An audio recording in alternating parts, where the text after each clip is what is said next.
ప్రకాశం జిల్లాలో ప్రపంచవ్యాప్తంగా పేరుగాంచినటువంటి గ్రానైట్, దీన్ని నల్ల బంగారం అని కూడా అంటారు, ఇతర దేశాలకు ఎగుమతి అవుతూ ఉంటుంది.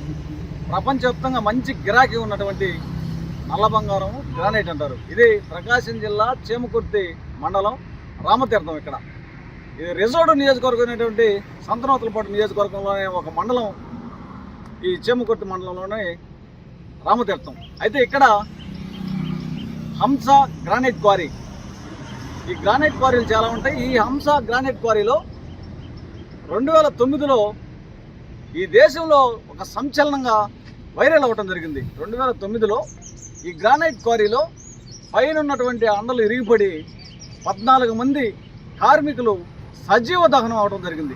దీని మీదట అప్పుడు ప్రతిపక్షంలో ఉన్నటువంటి చంద్రబాబు నాయుడు, అప్పుడు మళ్ళా చిరంజీవి గారు, దేశవ్యాప్తంగా ప్రధానమంత్రి కూడా స్పందించి దిగ్బంధం అప్పుడు చెందడం జరిగింది.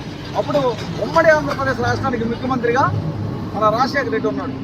ఆ విధంగా నేను ఎందుకు మాట్లాడుతున్నా అంటే, ఇప్పుడు ఇక్కడ కేవలం కార్మికులు అంటే ఎస్సీ, ఎస్టీ, బీసీలు కార్మికులుగా 80% మన దళిత, గిరిజన, బడుగు బలహీన వర్గాలు ఉంటారు. కాబట్టి ఈ క్వారీలు వాస్తవంగా ప్రభుత్వ నిబంధనలను తొంగలో దొక్కి ఇష్టానుసారంగా కోట్లు విలువ చేసేటటువంటి రాయిని తవ్వుకొని దీన్ని విదేశాలకు ఎగుమతి చేసుకుంటూ ఉంటారు. వాస్తవంగా ప్రభుత్వ అధికారులైనటువంటి రెవెన్యూ డిపార్ట్మెంట్కి కానీ, పోలీస్ యంత్రాంగం కానీ, మైనింగ్ డిపార్ట్మెంట్కి, ఈ 3 డిపార్ట్మెంట్లకి అనుసంధానంగా ఈ గ్రానైట్ క్వారీలు పనిచేయాలి.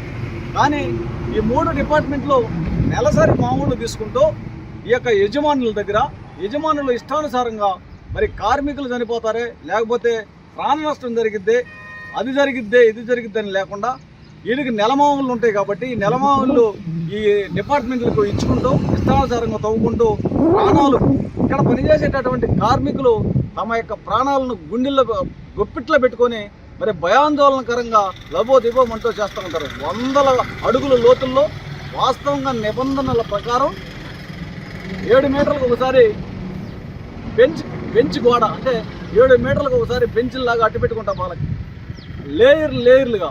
ఇది ఈ నిబంధనల పట్టికలో ఉంది. ఈ నిబంధనలు ఎవరు పాటించరు.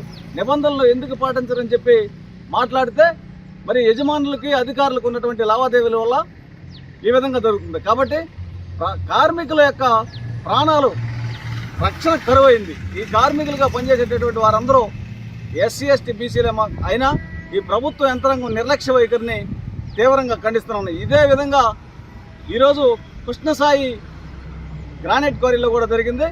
ఇప్పుడు అక్కడ ఏం జరిగిందో అనే దాని మీద ప్రభుత్వ అధికారులు మల్లకొల్లలు అవుతున్నారు. దీని మీద అక్కడికి పోయి విచారిస్తాం. కృష్ణసాయి గ్రానైట్ క్వారీలో ఈ నెలలో మొన్న 5వ తేదీ మరి పైన ఉన్నటువంటి గోడలు విరిగిపడటం జరిగింది.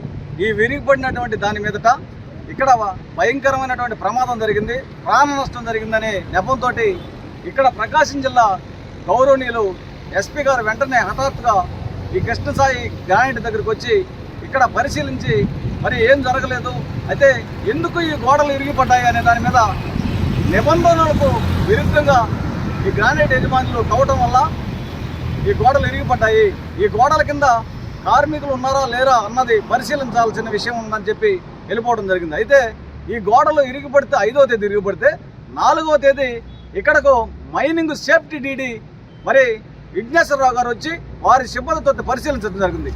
ఈ యొక్క కృష్ణసాయి గ్రానైట్ యజమాని ఏం చెబుతాడు, మాకు సంవత్సరం నుంచి ఈ గ్రానైట్ క్వారీ ఆగిపోయింది, ఇక్కడ పని చేయట్లేదు, వర్క్ జరగట్లేదు, దీన్ని క్లోజ్ చేస్తుందని చెబుతాడు. వాస్తవంగా ఈ కృష్ణసాయి గ్రానైట్ యజమాని ఓరియంట్ గ్రానైట్ వాళ్ళది 2006 నుంచి లీజుకు తీసుకొని 2003 వరకు నడుపుతున్నాము అని డీడీ, అంటే మైనింగ్ డీడీ వాళ్ళ ఉత్తర్వుల ప్రకారం ఉంది. ఈ మైనింగ్ డీడీ కనీసం ఈ గోడలు విరిగిపడ్డాయి, ఈ విరిగిపడిన దాని మీదట మనుషులు ఉన్నారు, లేకపోతే ఇక్కడ పని జరుగుతుందా జరగలేదా కనీసం స్పందించలేదని మేము ప్రశ్నిస్తున్నాం. మైనింగ్ డీడీ ఎందుకు స్పందించలేదు? ఈ మైనింగ్ డీడీ జగన్నాథరావు మీద చాలా ఆరోపణలు ఉన్నాయి. అయితే ప్రభుత్వం వైఎస్ఆర్సీపీ పార్టీ అధికారంలో ఉన్నప్పుడు ఇతను వాసుకి, అంటే బాలినేని శ్రీనివాసరెడ్డికి వీర విధేయుడిగా ఉంటాడు ఈ మైనింగ్ డీడీ జగన్నాథరావు.